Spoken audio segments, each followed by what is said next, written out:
Mission Impossible Rogue Nation. Yes, guys, we are finally wrapping up my series of Mission Impossible reviews lead up to Fallout, which I'm seeing tomorrow night.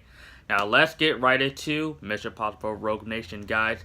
Just like the last movie, the Mission Impossible films are just getting better and better by each film. This movie is not necessarily better than Ghost Protocol, but it is right up there with one of my favorite films in the franchise because Rogue Nation is a lot of fun. There's a lot of intense scenes in this movie. The movie, however, just like the other films, is not completely perfect. I do have problems with this movie when it comes to the third act and with the villain, which I'll talk about very soon. But despite the flaws that when it comes to like these Mission Impossible movies, especially with 3, Ghost Protocol, this, and hopefully Fallout, they're all just been very great action films that are a lot of fun, and Tom Cruise definitely shines a lot in this movie, of course. Like, when does he not? I don't think I need to add on to that to why I really enjoyed this movie a lot. When I first saw this movie in 2015, because this is like the first Mission Impossible film I ever saw in theaters. I didn't see Ghost Protocol in theaters, unfortunately, but seeing this in theaters, this was like awesome to see, especially with the opening scene, which is probably like my favorite opening in any of the Mission Impossible films, where he's just climbing, he's on top of the airplane and he's hanging on the airplane and Benji to try to like open all the random doors so he could get in, but he pressing the wrong button. That scene alone was hilarious. That was a great way to open this film and set the tone for this movie because this is just, even though this movie has a lot of intense scenes, a lot of great action scenes as well, this is just a fun action movie where that's what I just love about the Mission Impossible films. They take themselves seriously, but at the same time they don't really, because they know how to have fun, but they know when it's time to get serious. That's why I feel like the tone for this movie is very balanced with that.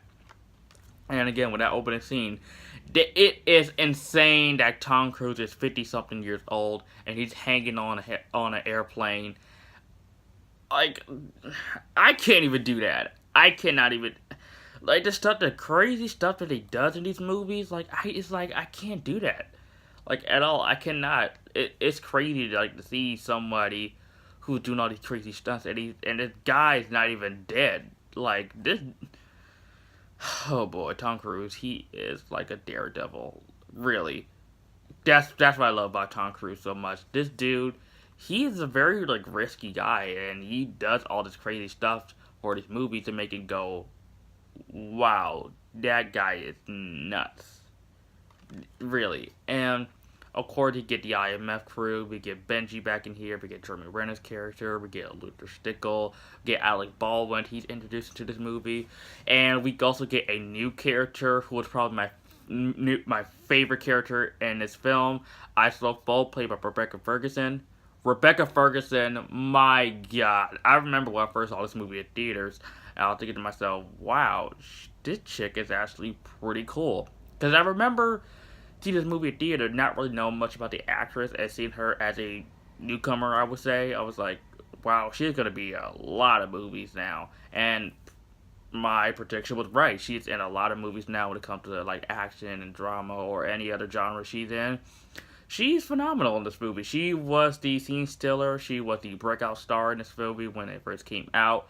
And I do gotta say that Isla Foe is my favorite character in this movie. She's very mysterious. You don't know if she's an antagonist. You don't know if she's working for the bad guys, or you don't know if she's working with Ethan Hunt. You don't know like which side she's on.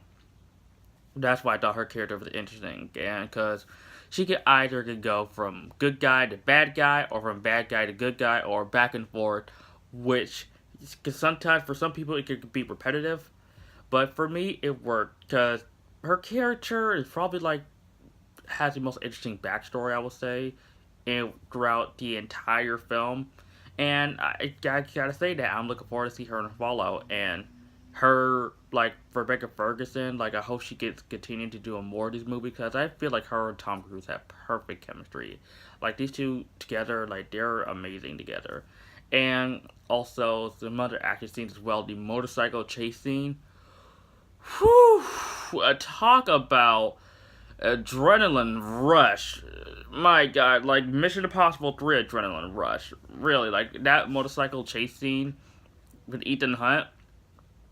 You like that scene alone, that would just screams out like summer blockbuster goodness. Like, you cannot, like, with these movies, like, with the action scenes, they're just so well done. And that motorcycle chase scene, I feel like I was in the moment. I didn't feel like it was, like, CGI explosions or whatever, like I'm watching a Marvel movie.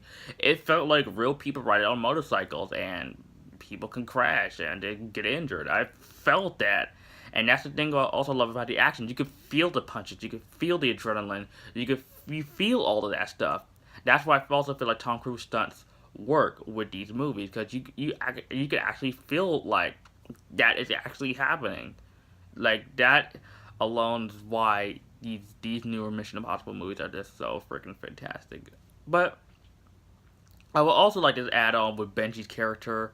I do love Benji a lot. Simon Pegg is excellent as his character. He has a lot of comic relief in this movie and knows when to be serious. Jeremy Renner's character is also very cool. We saw him in Ghost Protocol. Unfortunately, Paula Patton's is absent in this movie due to her real life problems with Robin Thicke. You guys probably all know that with her divorce, but that's not what I'm going to talk about. But unfortunately, she's not in this movie, even though I do like her character a lot. That's very unfortunate. Luther Stickles, amazing as usual. Him and Tom Cruise, I don't really have to say anything positive about, because you already know those two are going to be great regardless. And Alec Baldwin, it was a great addition. And I will gotta say this too, the final act of this movie I feel like sometimes drags. It gets a little boring at times, where I feel like you'd be like, okay, get to the point, guys, get to the point, get to the point. And the villain, who sounds like Marlon Brando from The Godfather, and this is a horrible impression, but I'm trying my best. And he just feel like he's just a generic bad guy to me, and the motivation I sort of get, but to me, I wish they would have gotten a better villain. But the actor is fine, but the villain in general, I just didn't really like all that much. But overall, oh, my bad. Overall, Mission Impossible Rogue Nation is my second favorite in the franchise, next to, it's a tie between this. Now thinking about it more, but it's a tie between this and Ghost Protocol, because these two movies are just so freaking good. And I'm hearing Fallout is better, but you'll see how I feel about the movie tomorrow when I go see it. But overall, Rogue Nation, great film, great Mission Impossible movie, and Christopher McQuarrie directed this, and he directed Fallout, so hopefully Fallout will top this. I'm gonna give Mission Impossible Rogue Nation an A-. Thanks so much for watching, guys, and let me know what you all think of Mission Impossible Rogue Nation in the comment section down below. And as always, guys, if you are new to my channel and you like this video, like, comment, subscribe, and I'll see you guys next time.